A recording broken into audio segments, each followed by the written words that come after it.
जिंदा खुदा से दिल जो लगाते तो खूब था, जिंदा खुदा से दिल जो लगाते तो खूब था। मुर्दा बुतों से जान, मुर्दा बुतों से जान छुड़ाते तो खूब था. Assalamu alaikum. Can I ask Ayan Ahmed for tilawat, please? أعوذ بالله من الشيطان الرجيم. بسم الله الرحمن الرحيم. وإذ قال ربك للملائكة إني جاعل في الأرض خليفة، قالوا أتجعل فيها من يفسد فيها ويسفك الدماء ونحن نسبح بحمدك ونقدس لك، قال إني أعلم ما لا تعلمون. Translation. In the name of Allah, the gracious, the merciful. And when thy Lord said to the angels, I am about to place a vicegerent in the earth, they said, wilt thou place therein such as will cause disorder in it, and shed blood? And we glorify thee with thy praise and extol thy holiness. He answered, I know what you know not. Jazakallah. Okay, Jazakallah Jaza. Right, so today the topic is on who was Hazrat Ahmad alayhi salam. Now, when we look at the biblical references, we can see in the book of Genesis that it informs about God's creation of the world and its creatures over a period of 6 days, and then God rested on the seventh day. In Genesis 2, it talks about how God forms Adam, a single male human, out of dust of the ground and breathed into his nostrils the breath of life. This is Genesis 2, verse 7. God then places his first man in the Garden of Eden, telling him that of every tree of the garden thou mayst freely eat, but of the tree of knowledge of good and evil thou shalt not eat of it. For in the day that thou eatest thereof, thou shalt surely die. Now God notes that it is not good that man should be alone in Genesis 20, and brings the animals to Adam, who gives them their names. And among all the animals there was not found a companion for him. This is Genesis chapter 2, verse 20. So then God causes a deep sleep to fall upon Adam, and took one of his ribs and forms a woman. And Adam awakes and greets her as his helpmate. In Genesis 3, it talks about the story of the fall of Adam and Eve. That a serpent persuades the woman to disobey God's command and eat of the tree of knowledge, which gives wisdom. Woman convinces Adam to do likewise, whereupon they became consciousness of their nakedness. And so they start to cover themselves and hide from the sight of God. So God questions Adam, who blames the woman. And so God passes judgment first upon the serpent, condemned to go on his belly, then on the woman, condemned to pain in childbirth and subordination to her husband, and finally to Adam, who is condemned to labor on the earth for his food and return to it for his death. God then expels the man and woman from the garden, lest they eat of the tree of life and become immortal. In Genesis 4, it talks about the birth of Adam's sons, Cain and Abel, and the story of the first murder, followed by the birth of the third son, Seth. And in Genesis 5, it talks about the book of the generations of Adam and lists the descendants of Adam from Seth to Noah with their ages at the birth of the first sons, except Adam himself, for whom his age at the birth of Seth, his third son, is given. And their ages at death, Adam lives 930 years. The chapter notes that Adam had other sons and daughters after Seth, but does not name them. The Christian view is the same, and it states about the fall of Adam and Eve, that this led to the original sin. The idea of original sin is not found in Judaism nor in Islam, but was introduced into Christianity by the Apostle Paul, that Adam's sin had introduced death and sin into the world.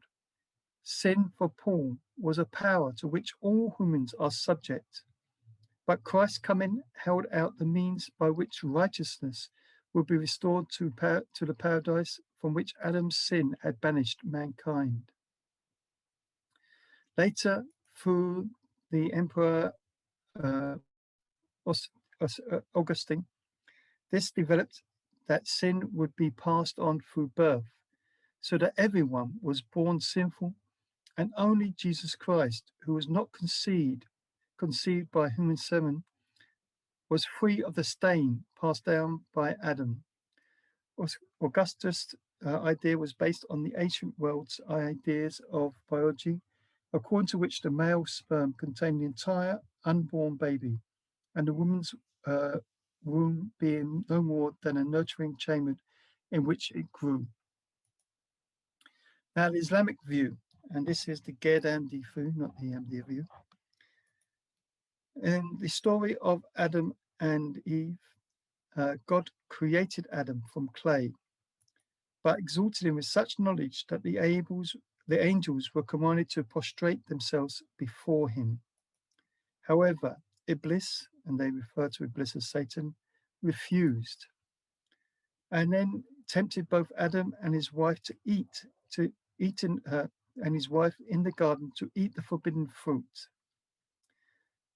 Allah then sent them down onto the earth, where the prodigy were doomed to live as enemies. But Allah, being merciful, offered Adam and his progeny eternal guidance if they would follow him only and not follow Satan. According to the Quranic teachings, Adam's sin was his sin alone, and he did not make all men sinners. Adam was responsible for his own actions, and his progeny were for theirs. In later Islamic traditions, have Adam descending from paradise to Sarandib, Sri Lanka, and Eve descending to Jeddah in Arabia. After a separation of 200 years, they met near Mount Arafat and began conceiving children. The first two children, Kabul and Habil, each had twin sisters, and each son married his brother's sister. Kabul subsequently killed Habil, and later Sif was born without a sister and became Adam's favorite and his spiritual heir, the Wasi. Eve eventually bore 20 sets of twins, and Adam had 40,000 offspring before he died at 930. It then states that Adam, well, there's another Muslim view that Adam fell on the mountain in India, the tallest in the world, and so the closest to heaven. And from there, God sent him to Mecca, where he repented and was forgiven.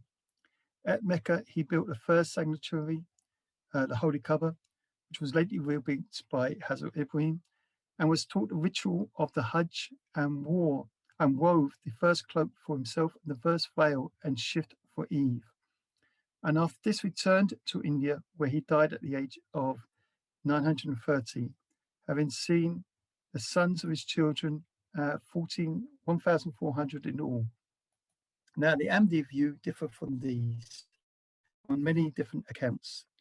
So first of all, Allah begins with the story of Adam by first mentioning the creation of the universe. In Islam, the word used for day is yom, and yom is a period of time. And it can mean a day, years, billions of years. As we read in the Holy Quran, that a day with his Lord is sometimes 1,000 years by your reckoning, or that a day, the measure of which is 50,000 years. Now, when actually we turn to the Bible, we see in Genesis, again, it talks about in the beginning how God started creation. In the first day, light was created. In the second day, the sky was created. In the third day, the dry land, seas, plants, and trees were created. On the fourth day, the sun, moon, and stars was created. Now, this is on the fourth day that the sun was created. So obviously, it's also showing that it's not 24 hours, because obviously the first day, second day, and third day have already been there before a sun was there. So if we read between the lines, again, it's given the same indication that a day is a period of time. And then it goes on about the fifth day, the creatures that live in the sea and creatures that fly were created. And finally, on the sixth day, that animals that lived on the land, and finally, humans made in the image of God were created. So even the Bible, if we read between the lines, it gives this idea of periods and not actually the 24-hour days. Now, if we go to the Holy Quran in chapter 2, verse 31, we see this conversation between Allah and his angels. And it states that, and when thy Lord said to the angels, as was recited, I am about to place a vicegerent in the earth. They said, wilt thou then place therein such as will cause disorder in it and shed blood? Now, sorry, let's go back to that. Now, the question arises here that can the angels question God? Because angels don't have free will like we do.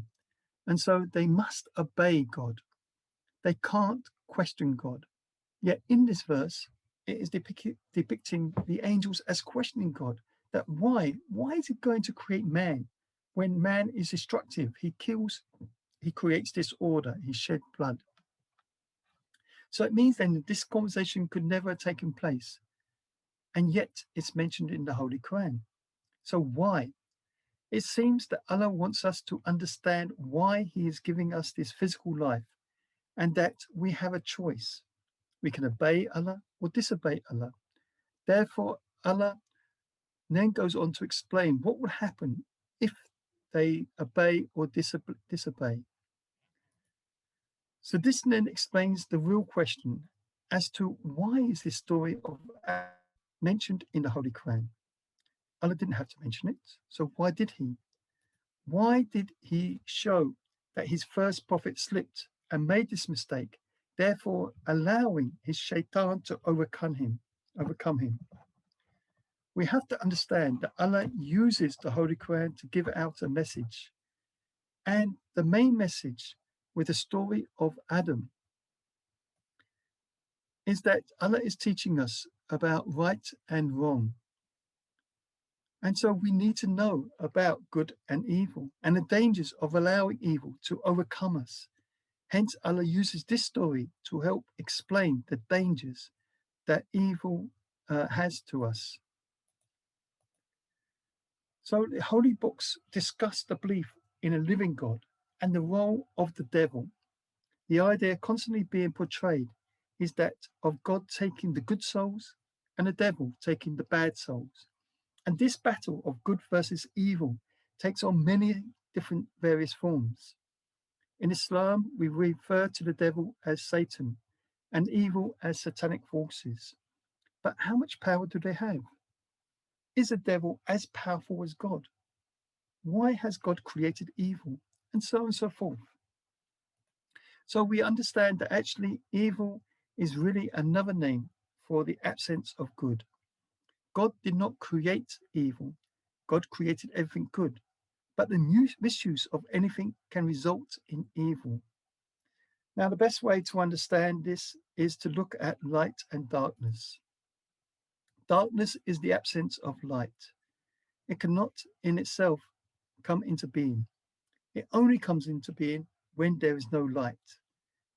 When light is there, there cannot be darkness.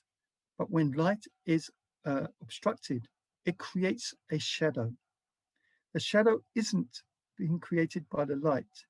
It is only the name of the absence of light. Likewise, evil is the absence of good. Evil in itself cannot control us. It can only control us when we allow it to overtake us. For instance, if we have an evil thought itself, it cannot possess us unless we allow that thought to grow and be led by that thought. So God has informed us how to live a good life. If we follow that way, then we will become righteous. But if we choose not to follow that way, then we take a path away from God. We all have a conscience.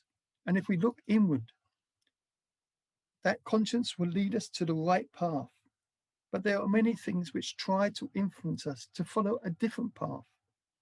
By accepting these suggestions, we allow ourselves to commit evil. The more we tread the path away from God, the more evil takes hold of us, until we're guided by the evil suggestions instead of godly suggestions. In this way, evil can possess us. But it's wrong to think that evil in itself has a power to possess us against our will. This is why the Holy Prophet Muhammad has said that his Satan was chained, meaning that Satan or any evil influence has no effect on him. So the thought that Satan is as powerful as or more powerful than God can be dismissed. Some people may feel that evil is predominating over good in the world, but the truth of the matter is that it's the other way round. For instance, there are far more truthful utterances than lies. Likewise, the number of wicked people in the world is much smaller than that of good and virtuous people. The fact that wickedness attracts such wide notice shows that human nature is innately good and hates even the slightest touch of evil. It shows that evil will never take full hold over man. Again, if we understand that suffering means to help us reform ourselves, then we can understand that there also must be good and bad. For us to recognize, appreciate, and understand what is good, we need to experience bad. Thus, mankind is given two choices: either to accept the prophet and thereby accepting God, or oppose the prophet and thereby accepting a path away from God. For instance, Adam, may peace be upon him, had Iblis and Satan. Moses, may peace be upon him, had Pharaoh. Jesus, may peace be upon him, had the Jewish leaders. The Holy Prophet had the Quraysh, etc. There was always someone who opposed the prophets when they came, and thus mankind had this choice, which way they wish to go. But God always protects his prophets from the mischief of man, so that mankind can hear God's message. So now, if we turn to the story of Iblis, first we should understand why the story of Iblis is in the Holy Quran. Why has Allah informed us of this being that openly defies him, who apparently openly challenges Allah that he, Iblis, will take men away from the right path. So we must understand that these stories which Adam is using to give us a lesson, to teach us. So what is this? What is Allah trying to teach us with the story of Adam and Iblis? Allah is warning us that what will be the consequences of disobeying us. And so, to help us picture this in our mind, Allah has personified evil in the shape of Iblis, Shaitan, or the devil, etc. Allah is warning us that we must be on our guard, otherwise we can easily slip from the right path. Now, when we read the passages and try to understand them, then we can see what is really the power of Iblis. It states in chapter 7, verse 18 to 19, that he, Iblis, said, "Now, since thou hast judged me to be erring, I will surely lie in wait for them on the straight path. Then will I surely come to them from before them, and from behind them, and from the right, and from the left, and thou wilt not find most of them to be grateful." God said, "Get out hence, despised and banished. Whosoever of them shall follow thee, I will surely fill hell with you all." Now, from these verses, we can see that the power of Iblis is suggestion. He will try to lead people away from the right path, but only those who listen to his suggestions will respond. Therefore, it's not a question of being possessed as we see often on TV, etc. This is nonsense, but it's the power of suggestion. In fact, this is the biggest jihad that we face, the battle to overcome these evil suggestions. Therefore, we are taught to cut at the root of a thing before it takes hold of you. The Holy Prophet Muhammad has given us some very good advice. He has said that if anything pricks your conscience, then leave it. That Allah is warning you that something is wrong. So step back and investigate and see if it is right for you or not before plunging in and it becomes too late. So nothing can make you do evil unless you yourself allow yourself to listen to the suggestion and then act upon it. If you do act upon it, then you will become answerable to Allah for that. Now we see that apparently Adam succumbed to this evil suggestion and committed a sin, what the Christians call the original sin. But is it correct? We understand that when Adam ate the apple, at that time he forgot that he did not mean to eat the apple, as the Holy Quran states. Verily, we had made a covenant with Adam before, and he forgot, and we found in him no resolve to disobey us. Chapter 20, verse 116. Now, in Islam, we believe that we are judged by the intentions, not by the actions. So in this case, Allah informs us that Adam did not deliberately go against Allah, but he forgot. Now we're all weak, and sometimes we do forget.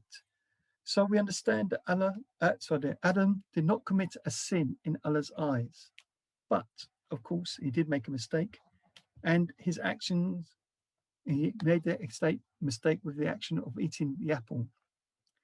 Now in Islam, we understand that sin is going against God.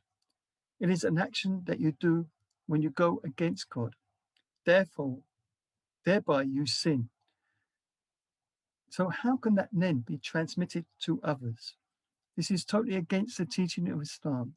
And it's very clear that we're answerable only for our sin, not for the sin of our parents, children, or others. Now, if we study the concept of original sin, as Paul has said, it was through one sin man, Adam. But the facts related in the Bible is that Allah punished man for that sin. As it states, unto the woman he said, I will greatly multiply thy sorrow and thy conception in sorrow. Thou shalt bring forth children, and thy desire shall be to thy husband, and he shall rule over thee. Genesis chapter 3, verse 16. So here it's clear that the punishment was given to the woman, and that was the pains of childhood. Then for the man, in the sweat of thy faces thou shalt eat bread. Genesis 3:19. So here we see that the punishment for man was that he had to work hard for his food. Now these two punishments are ongoing. Woman is still suffering through childbirth, and man is still suffering through work. If Jesus had been sent to take all the sins of man upon him, then why are we still being punished? And why is man still sinning? So therefore, it doesn't make sense. So therefore, the main lesson that we learn from this is that Shaitan is an open enemy, and we should always be on our guard. In fact, whenever a prophet comes, he has an opponent, he's Shaitan. And so the people get that choice of doing good or evil. Now, was Adam the first man or the first prophet? The holy books depict Adam as being the first man. And in a way, that was true, as literally the word Adam in the Bible means human, or in a collective sense, as mankind. In Arabic, it also means human skin. Therefore, we can look at it that the first man who had human skin would have been called Adam. And because there was no language at that time, so therefore every man would have been called Adam. But the Adam that's mentioned in the holy books was the prophet Adam. When mankind started to live in communities, they became need to know what was the purpose of being created. And so Allah raised Adam to be his first prophet. Now, when we take a closer look at the story of Adam, we are shown that there actually were many people around at that time, that he wasn't the first man. For instance, in chapter 2, verse 37, it states, "But Shaitan caused them both to slip by means of it, and drove them out of the state that they were.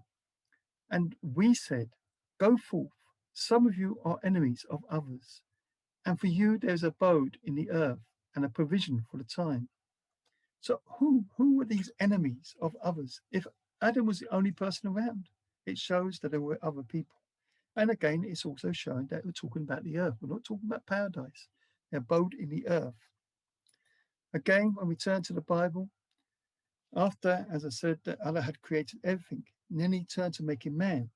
So in Genesis 1, verses 26 to 27, it states, "And God said, Let us make man in our image, after our likeness, and let them have dominion over the fish of the sea, and over the fowl of the earth, and over the cattle, and all over the earth, and over every creeping thing that creepeth upon the earth."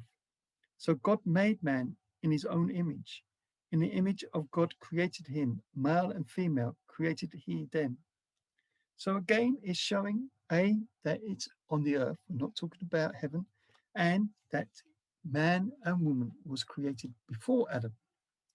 So here is stating, like I say, that both man and woman are on the earth, where other creatures was also residing. And there's no mention of being in heaven. And likewise, God is creating both the man and the woman. And later on in Genesis 2, it starts talking about the Garden of Eden. But again, it's talking about the four main rivers, about Ethiopia, Assyria. So this shows that the garden was on the earth. It wasn't in paradise. Further on in Genesis 4, verses 16 to 17, it states, "And Cain went out from the presence of the Lord and dwelt in the land of Nod, east of Eden. And Cain knew his wife, and she conceived and bare Enoch. And he built a city and called the name of the city after the name of his son, Enoch." So the question then arises that where did Cain's wife come from? If there was only Adam and Eve, and then obviously they had Cain, where was this? And who then filled this city, the whole city of Enoch? So reading between the lines, again, we can conclude that there were many people around, and Adam was the prophet. Now, according to the Holy Prophet Muhammad, he said that there were many as 124,000 prophets that appeared in the world. And this is supported by the Holy Quran, which mentions that there is not a people to whom a warner had not been sent. Now, of course, the Holy Quran itself only mentions 24 prophets, but these were prophets which were known to the Quraysh and Arabs. Now, there comes a question of which Adam. And there's a dream of Muhyi al-Din ibn Arabi, who was a great Muslim mystic who met a man who claimed to be his ancestor and was told by him that he had lived more than 40,000 years ago. So when challenged that this was before the time of Adam, who he felt was only 6,000 years ago, he replied, "Of which Adam are you speaking? About the Adam who is nearest to you or some other Adam?" Then Ibn Arabi recalled a saying of the Holy Prophet to the effect that God had brought into being no less than 100,000 Adams. And he said to himself, perhaps this man who claims to be an ancestor of mine was one of those previous Adams. Now, there's many ways which we can try to understand this. But what we understand behind the philosophy of setting prophets is that the one God who created everything, the one God that gave us this physical life, also gave us a spiritual life. And we understand that once man started to live in communes, then they needed to know what was their purpose in life. Why was they created? What should they do? And so Allah started sending his first prophet, Adam, to guide his people and explain that about God and how we can find that inner peace and that nearness to one God. Now, of course, there was only a need at that time for a basic teaching. But as man progressed and spread out, so each people had to have their first Adam, their first prophet, to inform them about the one God and his message. But the prophets spoke in the language of that particular people and gave the need of the time. Now, another theory is that there were different cycles of men who were Adams. So as one came to an end, so a new one came. This Adam is the first Adam of the cycle of man, hence why we have called him a Khalifa, a successor. As the Holy Quran says, I'm about to place a Khalifa on the earth. Now, there may have been remnants of the previous cycle, which Adam could have been one of them. And then God selected him to be the prophet for the new race, to lead them into a new civilization. The people before Adam would have been without law and lived almost like savages. Law was to be introduced through Adam, and with the introduction of law was to come sin, for sin is nothing but the breaking of law. This seems to have concerned the angels, or Allah expressing their concern to get over the point about the coming of Adam. Sin and disobedience would come into being, and people would become answerable for their actions, whereas previously this had not been the case. Allah wanted to give us free will, the choice over our actions, to help us develop from a basic animal self into a higher spiritual being and lead a pious, righteous life. But if man choose to be disobedient and run after the passions, then they will become answerable for those actions.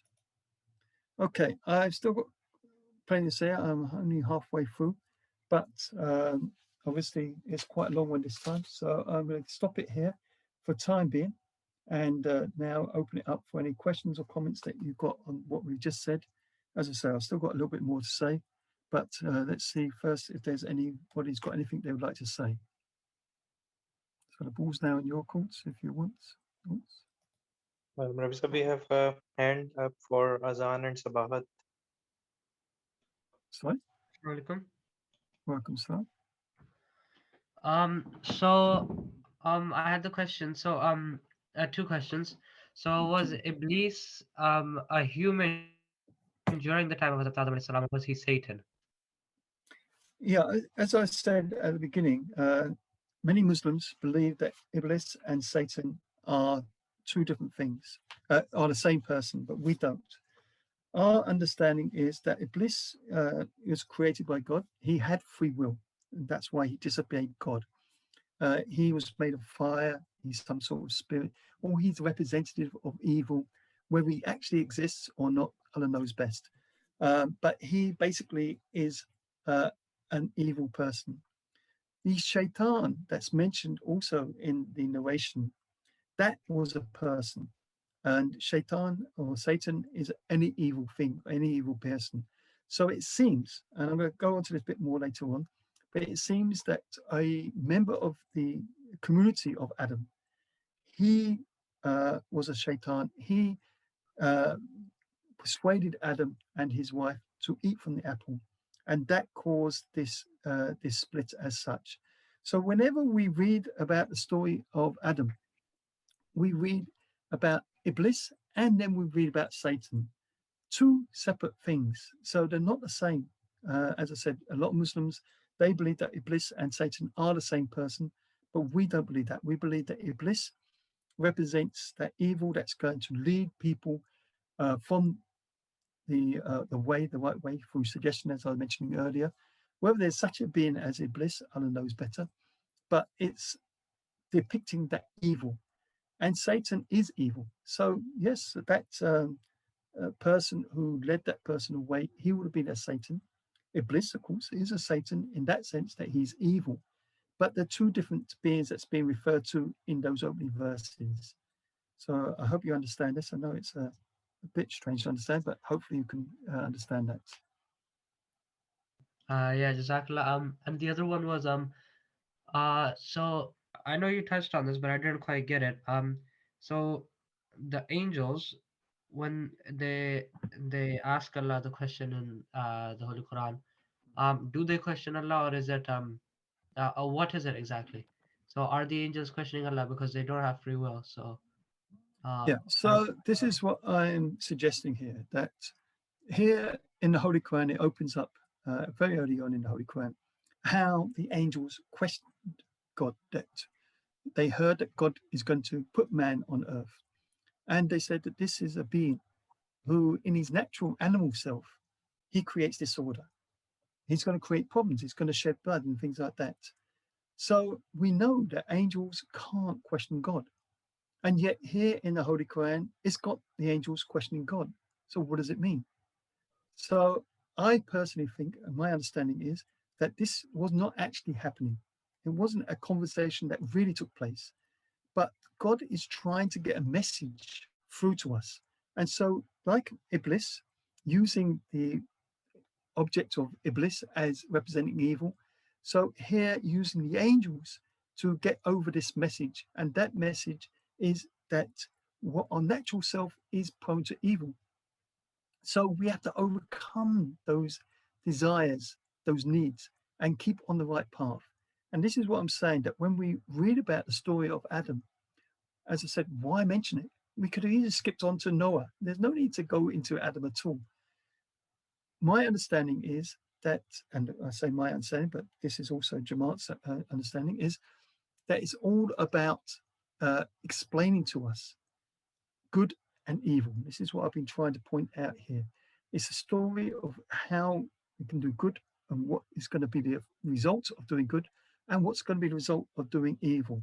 So this question of the angels, I don't think actually happened. And as I said, the Caliphs also have said this, that it didn't actually happen. But it is there to help us to understand about why God has created us and why we had this evil inclinations. Why is evil there? So as I mentioned before, evil was not created by God, but evil is the absence of good.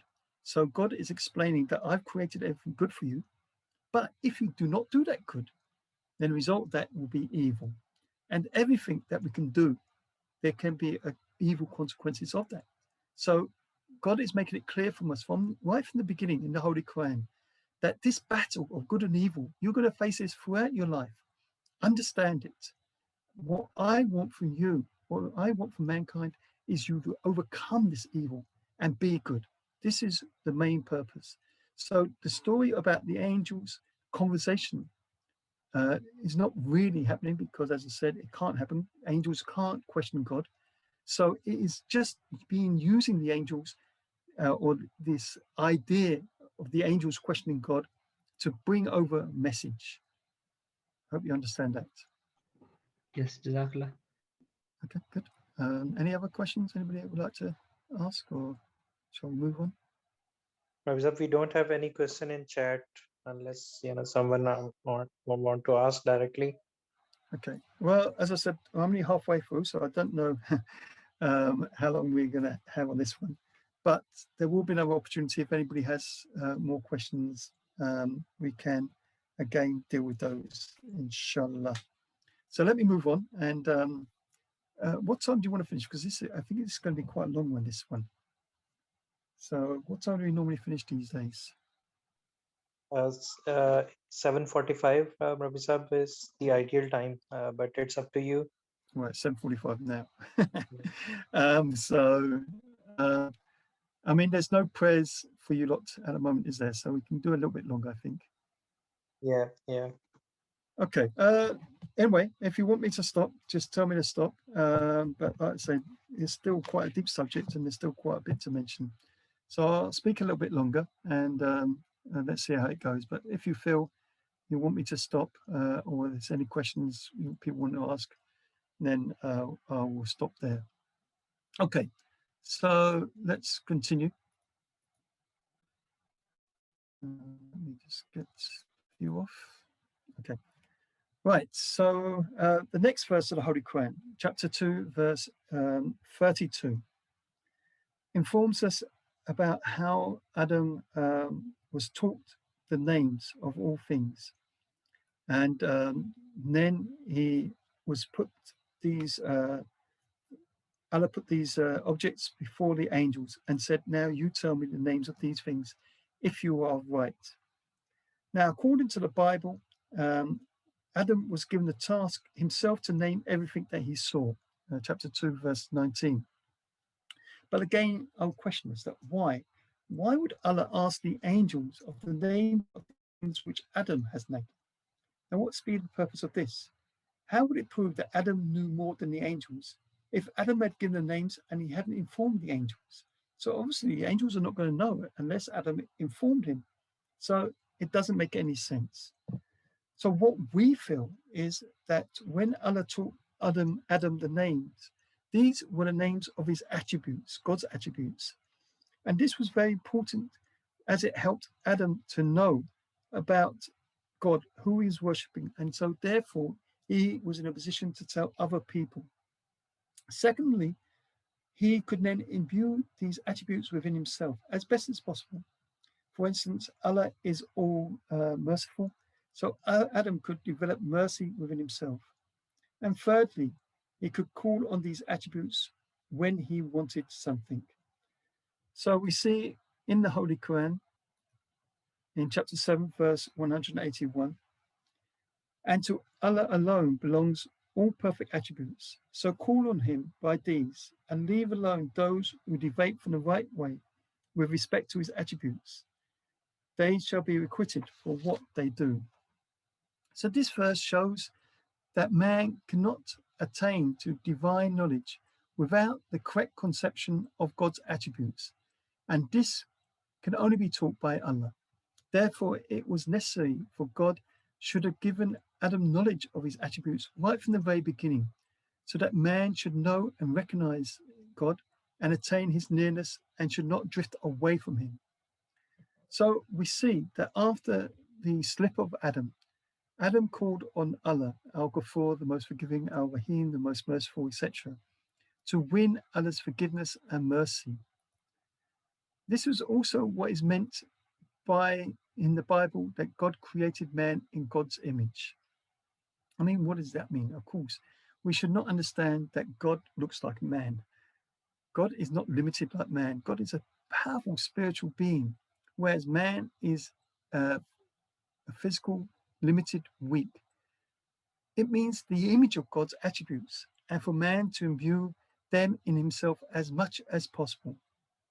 This also then explains that why the angels did not know the names, because there's no need for the angels to know the attributes of Allah. They do not need to develop themselves and imbue the attributes within themselves. the Holy Quran relates that they, the angels, do what they are bidden to do. Sorry, yeah, here we are. Which implies that the angels cannot act on their own free will. Instead, they must obey Allah and perform their duties that has been allotted to them. It's also felt that as Allah's attributes have been greatly mentioned in the Holy Quran, there are 99 attributes mentioned. Therefore, Adam spoke in Arabic, and this was the very first language of man. Now, another question arises as to where is this Garden of Eden? And various places have been mentioned, like India and Sri Lanka, but it was most probably in Iraq and later on moved to a neighboring land and to Mecca. As the Holy Quran declares that the very first house of worship was at Becca, which is in the valley of Mecca. Therefore, as Adam was a prophet, he would have needed a place to worship and could have built the Holy Kaaba. Over time, that would have got destroyed, and finally, Hazrat Ibrahim alayhi salam and his son Hazrat Ishmael rebuilt it on its foundations. Now, again, according to the Holy Quran, Iblis refused to submit to Adam, as it says, and remember the time when the angels, and we said to the angels, submit to Adam, and they all submitted, but Iblis did not. He refused and was too proud, and he was of the disbelievers.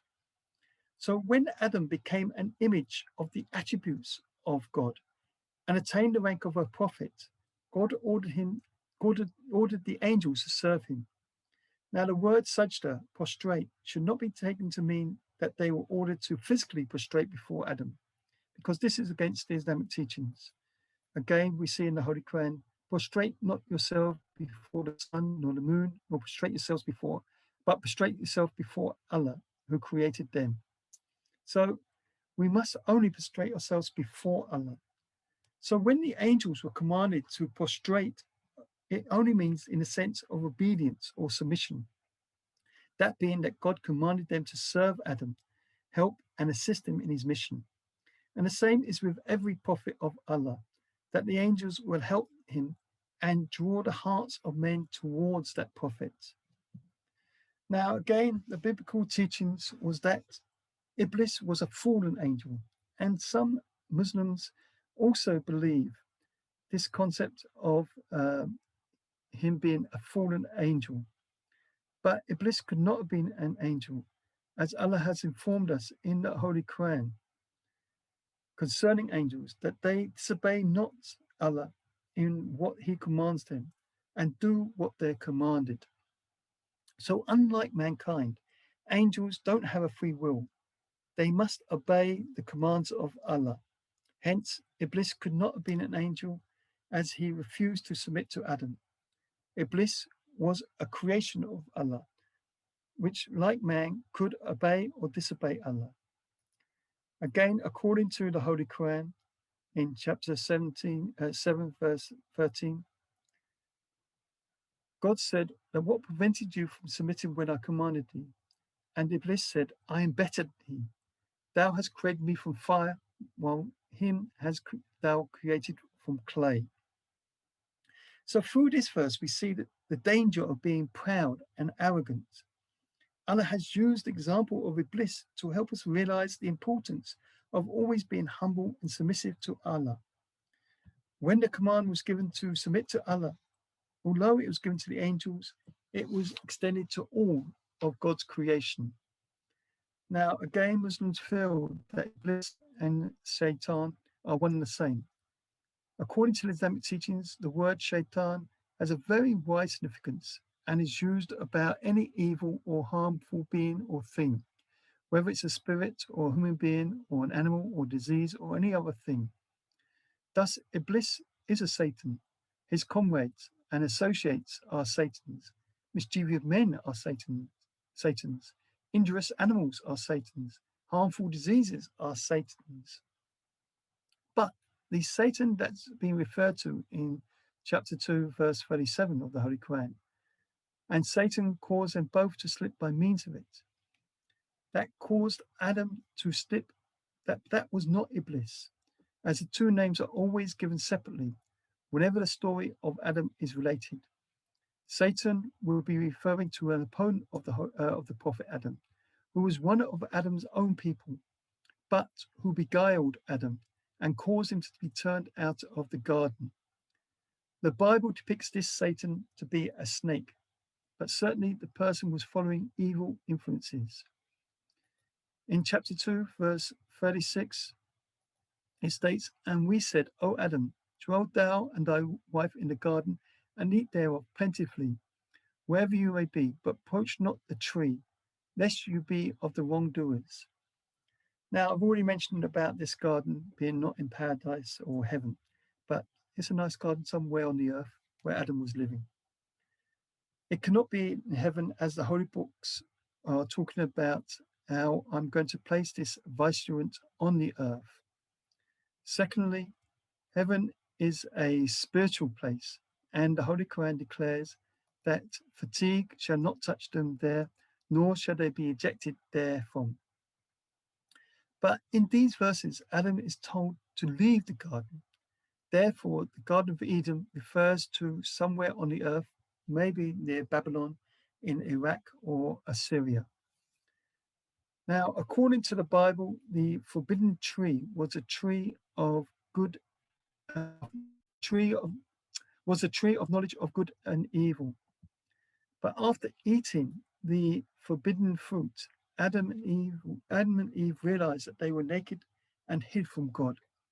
This shows that the tree of evil was a tree of evil, not good, as it deprived man of knowledge, was to defeat the very purpose to which we've been being brought into being. Furthermore, Allah is all-knowing. He knows the past, the present, and the future. Yet, Allah was unaware that Adam and Eve would succumb to temptation and eat the forbidden fruit. Adam was unaware of where Adam was, as it's saying there. And Adam and Eve had eaten from the forbidden tree and then punished them for disobeying him, and afraid that now that Adam had become as one of us and know good and evil, and now lest he put forth his hands and take also of the tree of life and eat and live forever. Therefore, God had to banish him from the Garden of Eden. Now we know that there's no such tree that exists. And if there was, at some point in man's history, they would have found it and they would live forever. So therefore, again, this is only a symbol and a message. And this is what I'm trying to get through here, that we need to understand what these messages are.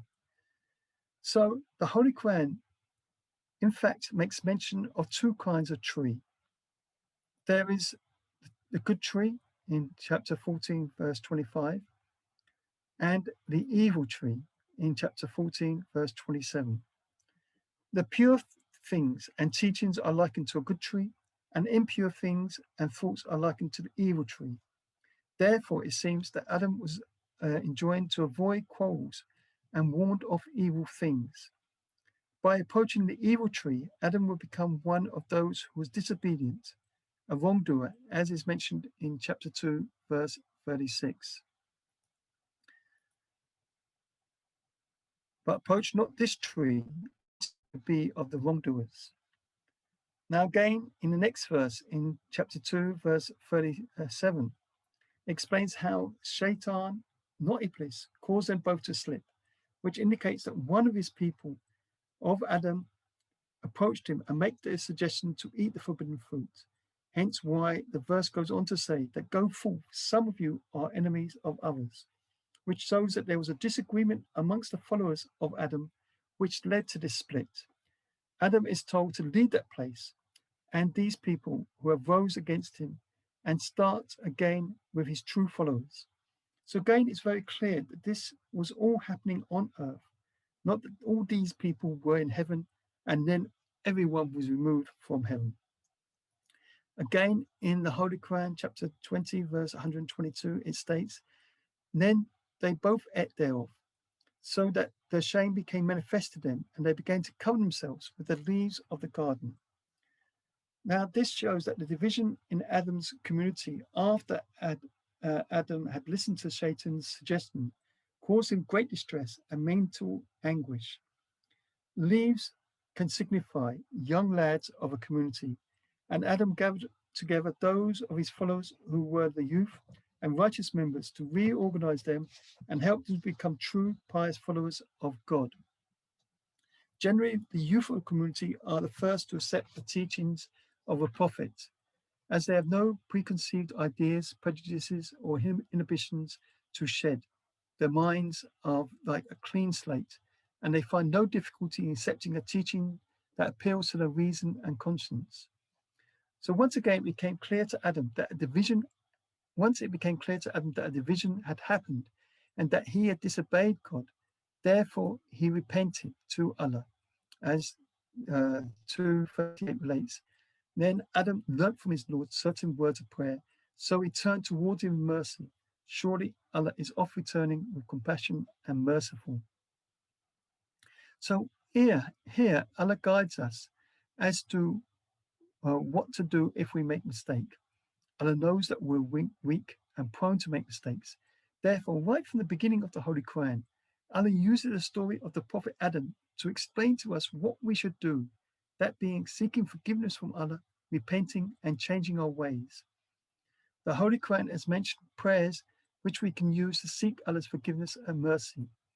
For instance, the Holy Quran relates, Our Lord, we have wronged ourselves, and if thou forgives us not, and have not mercy on us, we shall surely be of the losers. That fact that Allah taught Adam to repent shows that this is what he expects from us and is teaching us the best way to do it, to get the required results. Now, although Adam repented, we do not believe that he committed a sin, which means that he deliberately went against God. As I mentioned, he forgot. This is very clear in another verse of the Holy Quran, which states that verily we made a covenant with Allah beforehand, but he forgot, and we found no resolve in him to disobey us. So in Islam, everything Allah judges not by the action itself, but by the intention. And so you can only commit a sin when you purposely go against God. But as it says, that this was not the case, and instead Adam forgot, and so he did not commit any sin. I've already mentioned about how actually the punishment was already given. Now, the Holy Quran says that if there comes to you any guidance from me, then those who shall follow my guidance, on them shall come no fear, nor shall they grieve. Whereas in chapter 2, verse 40, but those who disbelieve and treat our signs as lies, these shall be the inmates of the fire, therein shall they abide. Therefore, Allah has used this whole story of Adam's disobedience to explain to us the importance of following God's commandments and what would be the result of disobedience. Oops. Oh, where have we gone? Right, so sorry about that. Very long talk today, but I was trying to help you to understand deeply into what is the message of these verses. So again, although we've gone over time, if there's anyone who's got anything they want to say, any comments, any questions, please ask. Otherwise, we will finish it for today. Jazakallah Rupsa, very well presented, mashallah. It's a very, very nice presentation as well and content. We don't have any question in chat. If someone if someone want to ask any question, please feel free to unmute and ask question directly. Okay, right. Okay, let's finish it then. And let's please join me in silent prayer. Bismillah.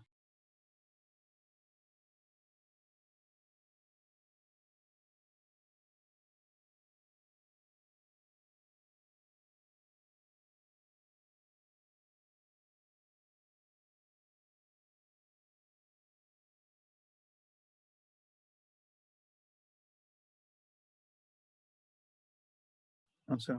Amen. Okay. Assalamu alaikum.